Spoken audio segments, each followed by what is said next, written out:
and welcome to this episode of Breastfeeding Recipes. Today we're going to make some lactation brownies. So for this recipe we will need half a cup of margarine or softened butter, 1/4 of a cup plus 2 tablespoons of milk. You can use any milk you like, including almond milk, 2 tablespoons of maple syrup, 1 teaspoon of vanilla, half a cup of oat flour, 3/4 of a cup of sugar, 2/3 of a cup of cocoa powder, 2½ tablespoons of ground flaxseed, 2 tablespoons of brewer's yeast, half a teaspoon of baking soda, and 1/4 teaspoon of salt. Also, you'll need 2 tablespoons of whole wheat flour. To get started, preheat your oven to 350 degrees. Then add your softened butter or margarine, maple syrup, milk, and vanilla to a large bowl and mix them very well.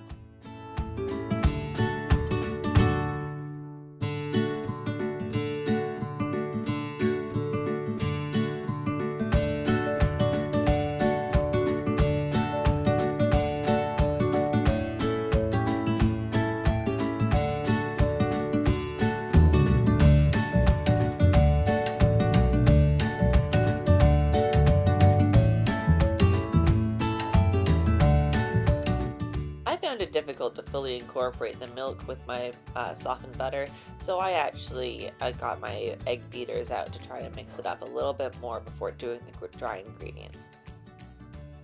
In a second bowl, you can combine your dry ingredients. We're using oat flour because it helps promote breastfeeding health, and add the 3/4 of a cup of sugar, 2/3 of a cup of cocoa powder, although I would say I found this a little bit strong.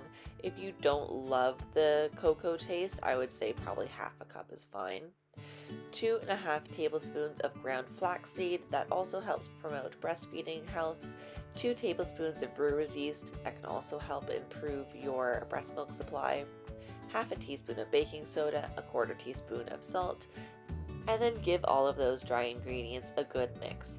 Notice that we have not put in the chocolate chips or the 2 tablespoons of flour yet.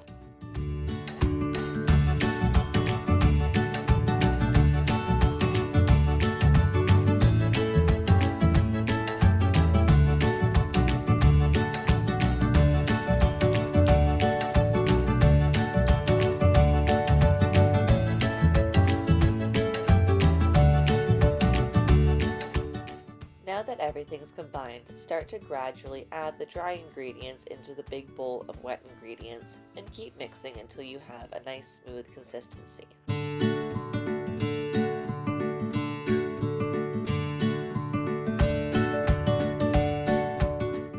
Once it's been fully combined, add the 2 tablespoons of flour and about half of your chocolate chips.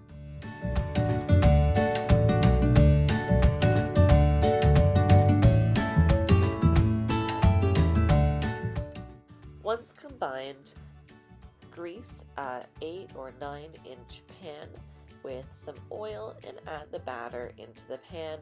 Make sure you spread it out so it's touching all the sides and all the corners and it's not just clumped in the middle.